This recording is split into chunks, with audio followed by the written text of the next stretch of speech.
Peace, brother Andrew. How you doing? I'm well, brother. I'm well. And yourself? I'm good, man. I haven't saw you in a few ticks. Look like you driving, man. You all right? Yeah, I'm good, brother. I'm in motion, so you know what I'm saying. I see your head ain't got real long though. That's a good look for you. It's been a while. That's how long it's been, huh?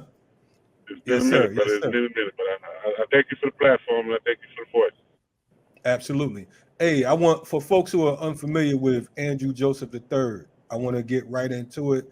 Tell us what was the situation, what went down, and then we want to learn a little bit more about his life and some of the things that you all have coming up.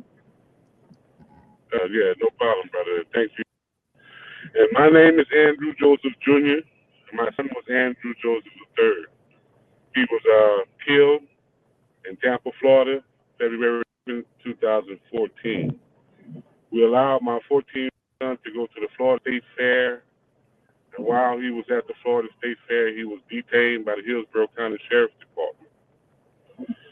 Detained, this is a honor roll kid, a kid that never had discipline problems in his life, a child most parents have prayed for. And this was his first encounter with the police. So here we are, at the Florida State Fair, the gang task force works the Florida State Fair, so he's dealing with the gang task force. And as a 14-year-old child, he was asked to because, they had to check in for gang markings. So the last picture that I have of my 14-year-old son is a mugshot.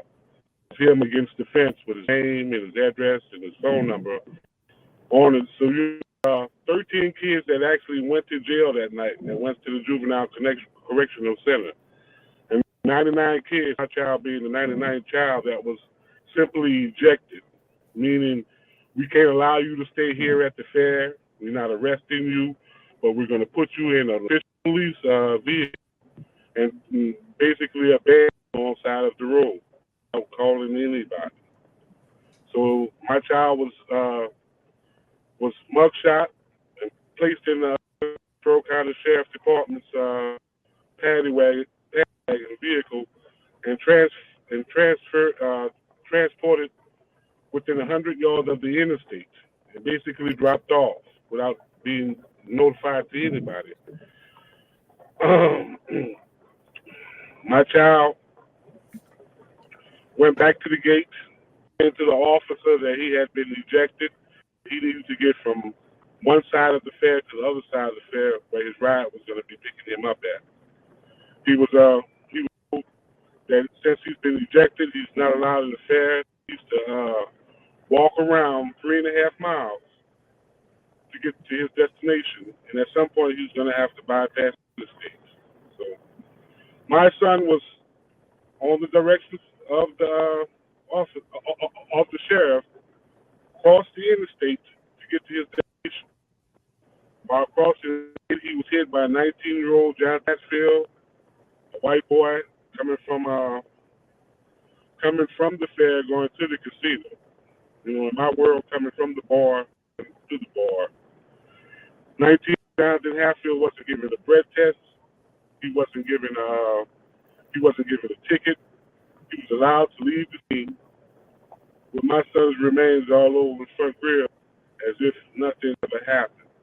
Now, this happened February the 7th, 2014, and this coming February, it will be 8 years, brother. 8 years. And fighting this fight, and, let me explain it to you. It's the most difficult thing in the world to have to go to the graveyard for your child. Still waiting on the report. We done took this thing all the way to Supreme Court. We just got a judgment from the Supreme Court on last week that we move forward with this case and we go to trial. But the Hillsborough County Sheriff's Department, as well as the Florida State Fair, has fought this thing with all they for this will never go to trial. And basically, this is where we're at right now. I mean, this is incredible, brother. As far as your emotions concerned, I mean, it's just everybody's not built for this. Everybody's not built for this. This is built for you to lose your mind. This is built for you. It comes with a hospital visit. Things in your pocket, messes with your relationships, both inner circle and outer circle. Mental health, everybody's dealing with this situation, whether they want to discuss it or not, has dealt with contemplating suicide. Because once your child is gone, I mean, a lot of what you're living for is gone. Yeah. So it's different stages. Yeah, it's different stages that that comes with this. And what I'm to you is basically stage one. That disbelief that this can't be happening to me. This can't be my child, and that's anger. Where you go from wanting to put the pistol in your mouth to wanting to put the pistol in everybody's mouth. To great depression. I mean, I didn't live life. I done been through it.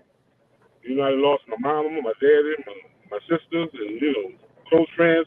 But in the world, like losing your child.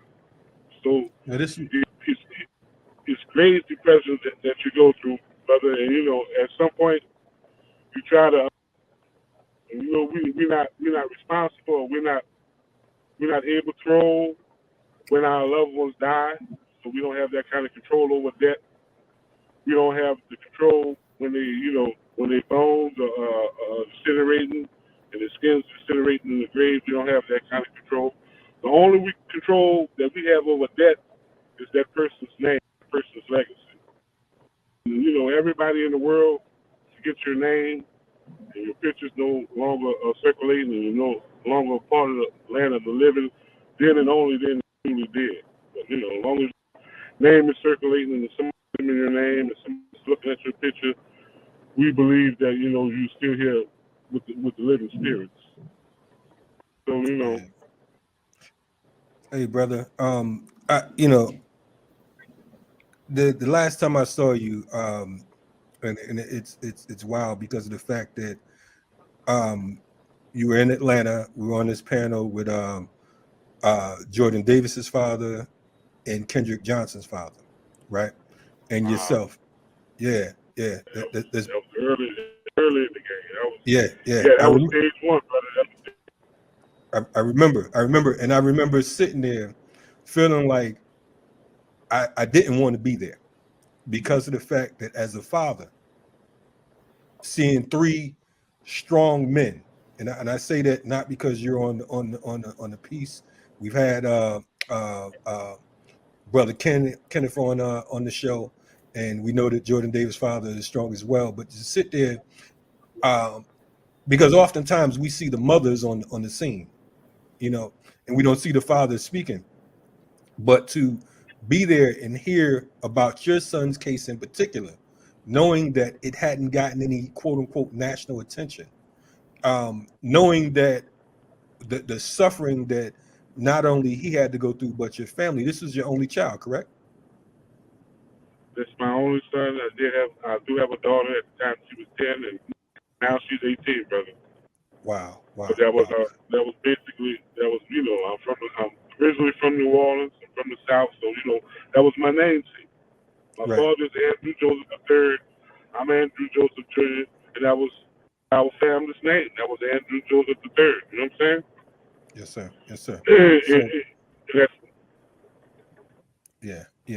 And we know it's difficult.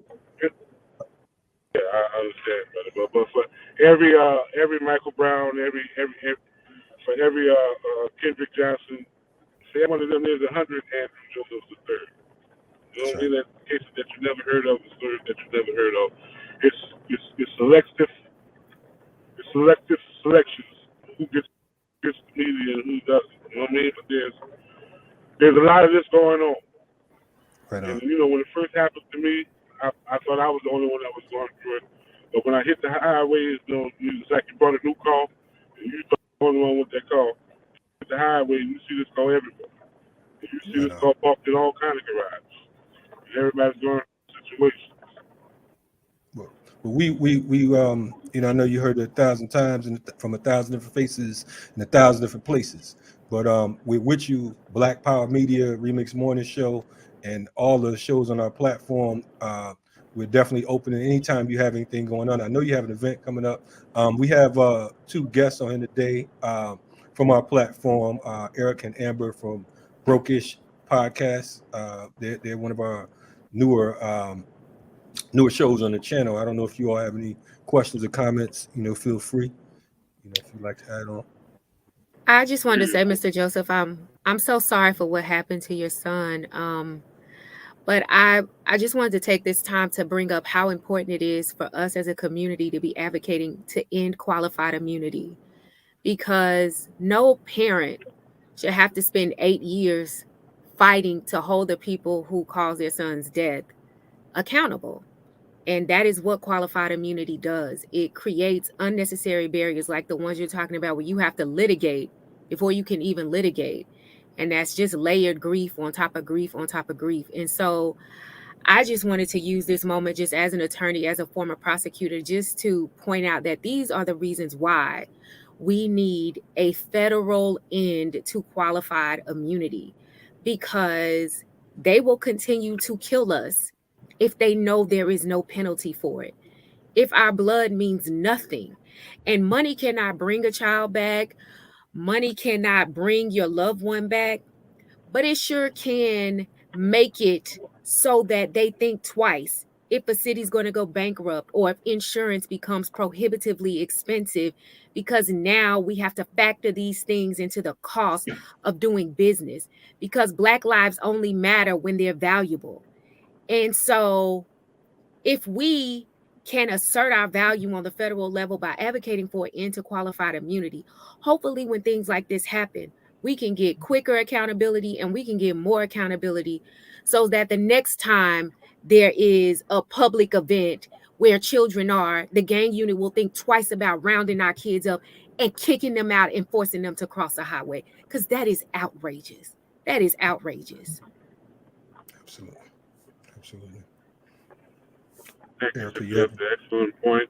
And, as it stands right now, we're trying to make my son the face of qualified in cyber immunity. Goes by many names, but it basically gives the police immunity to kill us. And we have to pay it as taxpayers to be killed by the police.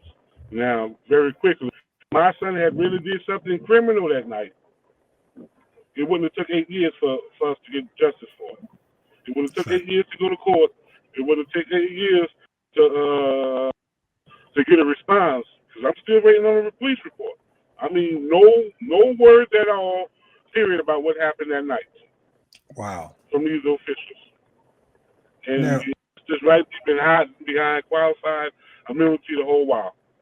Now, for me or you, we will have to wait for judgment at the end of the case to file an appeal.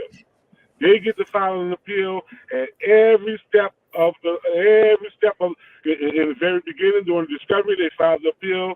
During the mediation, they filed the appeal. Every judgment that comes down, they appeal it. And they have that ability because of qualified immunity, because of silent immunity. It has to go. Now, I remember, you had on this panel, it's been a while, so correct me if I'm wrong. I remember you spoke about the identification process. Can you tell us a little something about that? Because I know on the panel you talked about, I think it was a rather odd way that they contacted you or something of that nature. Correct me if I'm wrong. I'm Yeah. I mean, for those that's not really familiar with the story, I would suggest that you go Google Andrew Joseph III, that was killed at the Florida State Fair, and you can get the story in total. But as we was, my son went to the fair with Miss Munn, who's the next door neighbor, and this is a fair that has been taking place for over 100 years.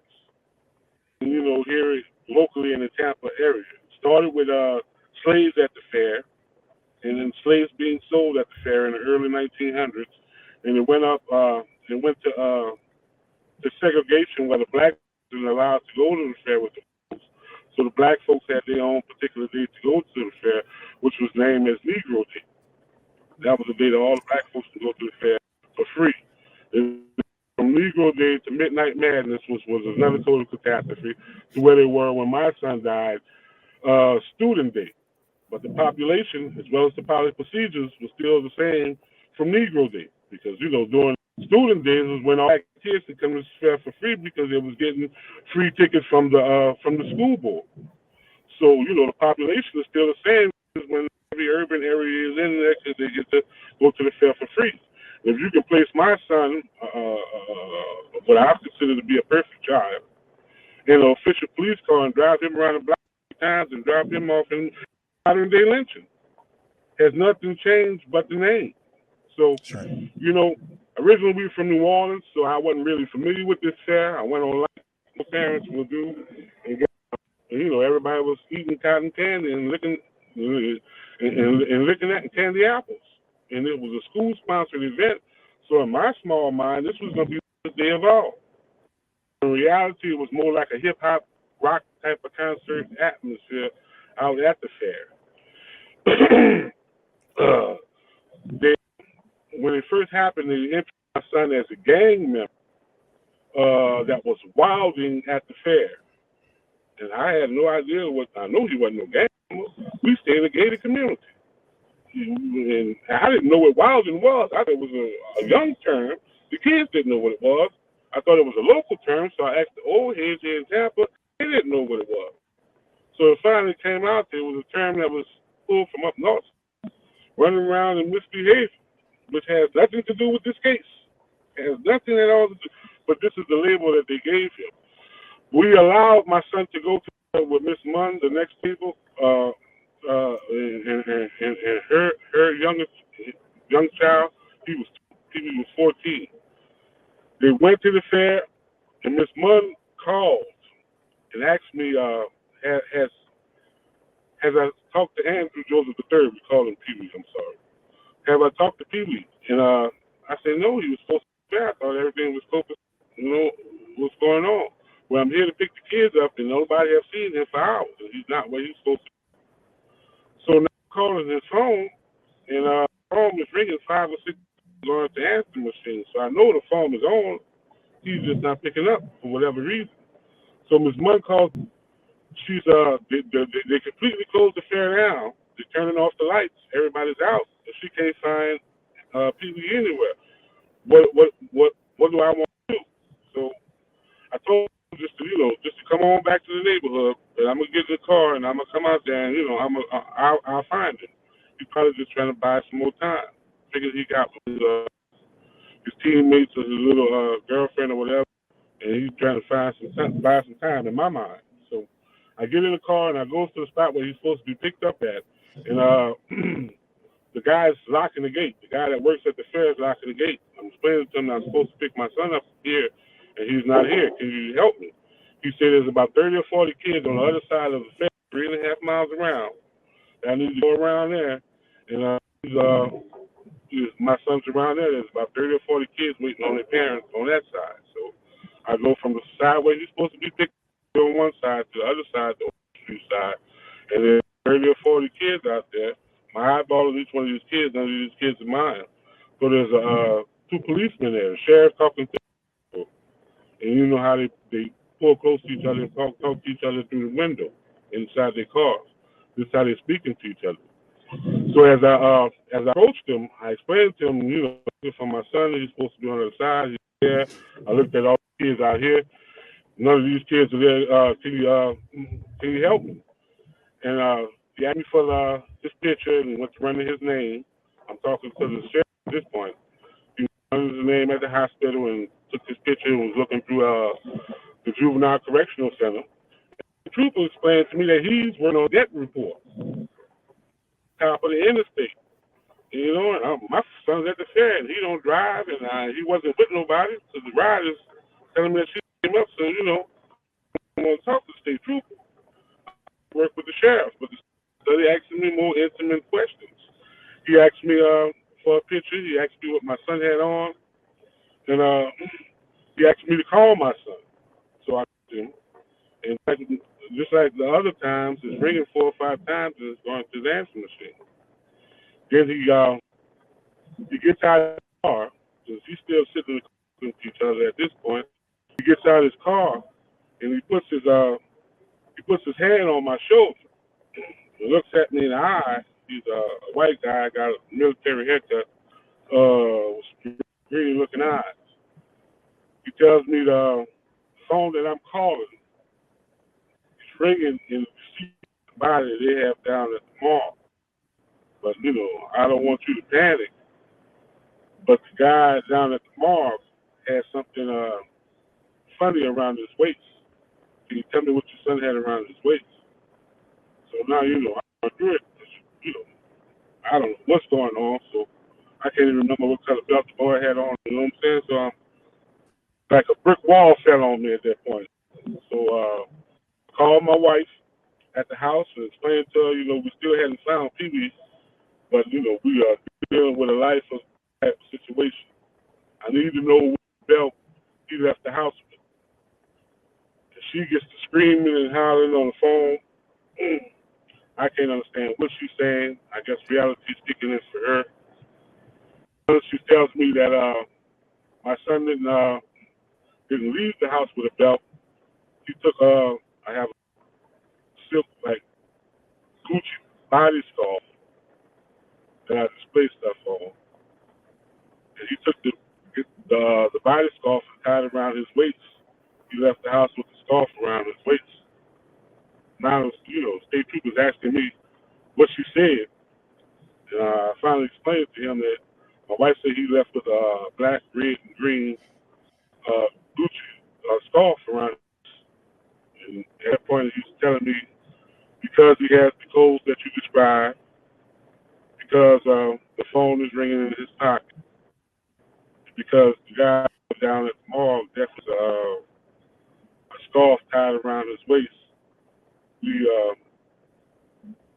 informed me that was your son that was killed on the interstate tonight. You stand right here. In about 15 or 20 minutes, the state trooper's gonna come off the scene, bring you his personal belongings. So at that point, the guy that I had talked to on the other side of the shop had walked over and heard the state trooper give me the news. He said, "Brother, can I?" I said, "Please pray for me." And we all joined hands, everybody, all the police, everybody that was out there. We all joined hands and brother prayed. And brother prayed for about 15, 20 minutes. A lot of things that he said actually came to fruition. But as he was saying his amens, the state trooper was pulling in with his lights on. He got out of the car and he asked me for my license. I gave him my license. He went back in his car. He came back out, gave me my license back, and in his hand he had a big old gallon sandwich bag. And in the sandwich bag they had my son's wallet, all those little wristbands he had around his wrists, and his telephone, which was packed in like 1,000 pieces of it. And able to identify each of those items, and after all that, brother, they wouldn't let me leave. They said we just gave you this, we gave you this heavy news. We can't allow you to go drive home. And we went back and forth for about another 15, 20 minutes about me being a grown man and me being able to drive home. And I finally convinced I was able to drive home, that I was get on the interstate, that I was going to stay on the street, and it was about a 20, 30-minute drive home, and I'd be okay. So they let me leave. I know I went directly to the gas station, but as I was pulling out, the flashing lights behind me again. So I pulled in the gas station. They gave me my license back.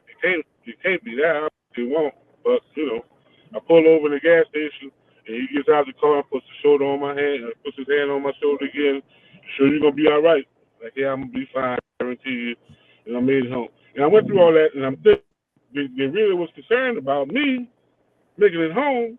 But when it all, when it came down to the come down, they made a statement on TV that my son was in because the father said that he was in the game, because he said he had a rag around his waist. And that's what I said. Yeah. The father They flipped said it on he was you. in the Right. They flipped it on you. yeah. Right. And he was trying. I thought he was trying to give a positive identification. He was trying to complete his report. That was his concern, to complete Wow. his report.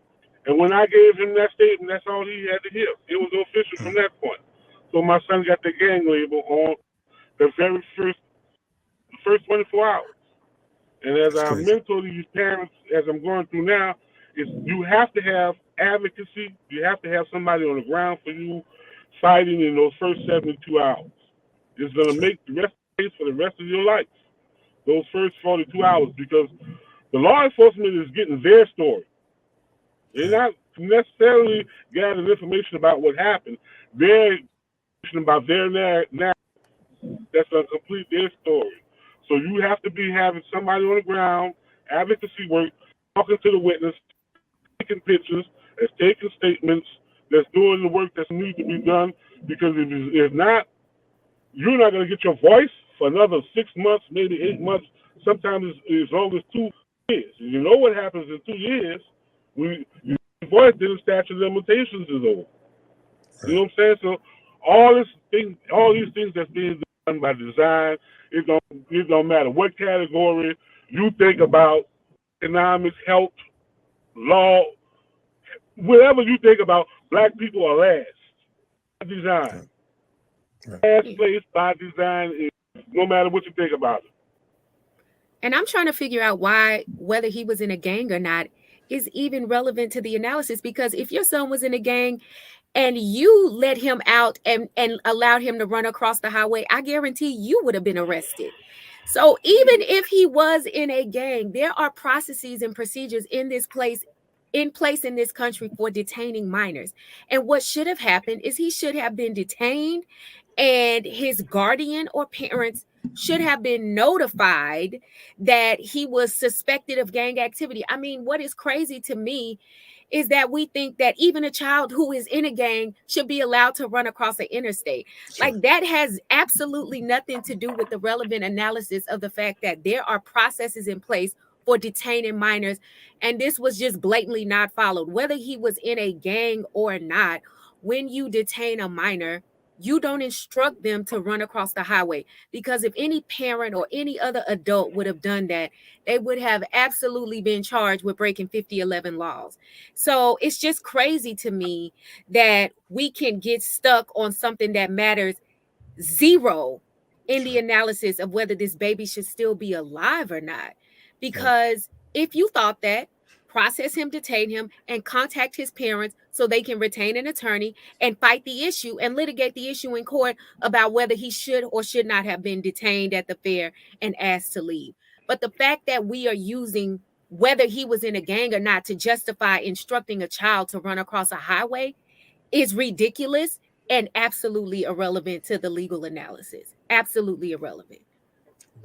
And I think about sorry, I was just going to say, and, you know, Mr. Joseph, of course, my heart breaks for you and your family. And I'm glad that you have a community that's been helping you through these past 8 years. But I'm just thinking about the fact that, like, here in Dallas, we have a state fair and they give all the kids tickets to the state fair and the kids go on a certain day. It's almost like they were, you know, trying to entrap them, right? So you, on the day that you invite the children is the day that you say, let's bring out the gang unit because we think all the kids are going to be here. So it's like the kids are doing what you asked them to do. You've said you've made a space for them, and then they go and to this space that you said you set aside for them, and then this is what happens.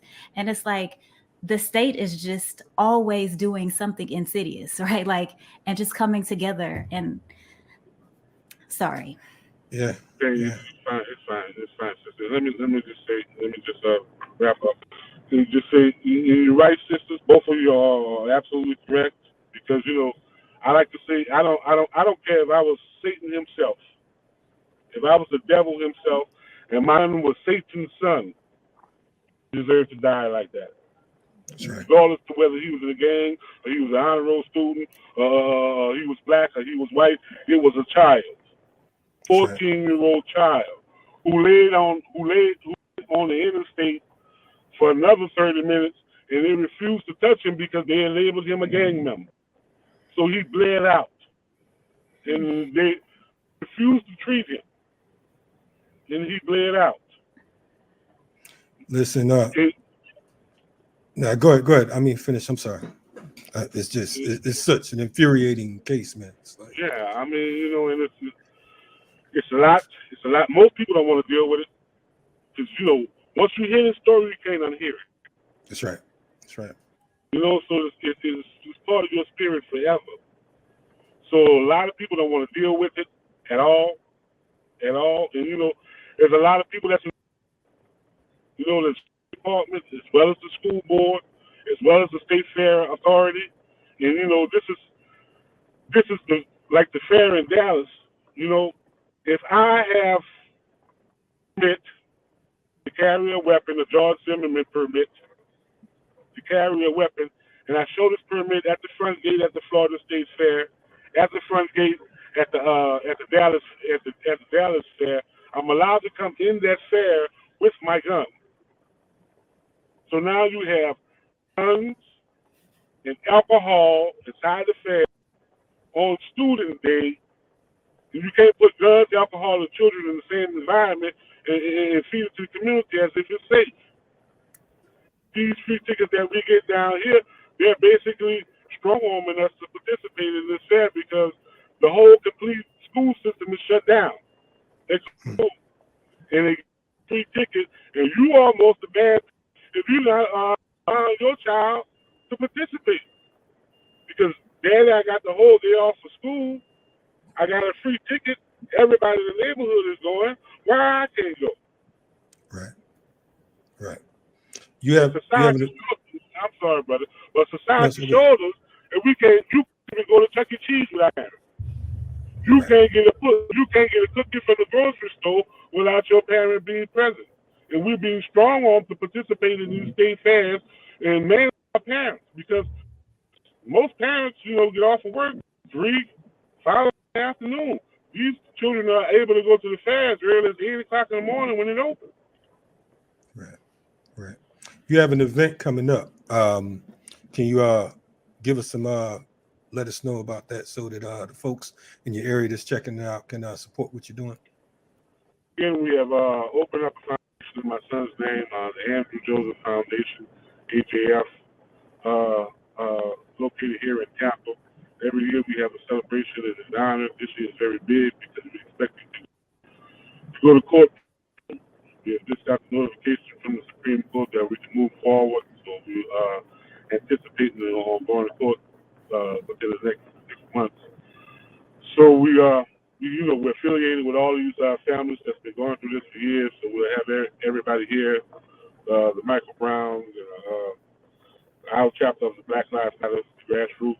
We also have a bill that's being used in D.C. concerning the cyber immunity, the qualified immunity in my son's name. But the weekend is going to be February 10th, 11th, and the 12th, 13th. That's that Super Bowl. We'll be at the fairground promoting safety at the fairground, starting at 5 o'clock here in Tampa. That Saturday morning, the 11th, we have work for the children to know their rights, protecting our kids. We're going to teach all the kids in the neighborhood their rights, a bunch of things like that. We're going to also, that night, going to have a gala, and I will send you all the information for the viewers as well as we wrapping up. And on that Sunday, we'll be, the Super Bowl Sunday, will be a freedom breakfast, the protected children breakfast on that Sunday the 13th. And we probably watch together on Sunday afternoon. So it's going to be, my son's anniversary is February the 7th, which is on that week. So we're gonna celebrate his life in the spirit on 10th, 11th, 13th. Right on. We're gonna make we'll definitely be promoting it here, Black Power Media and the Remix Morning Show. I'm gonna make an effort to come down and support you all as well. So we appreciate that a great deal, brother. And those that can't make it there physically, we will be doing Zoom games, so you're able to practice that way as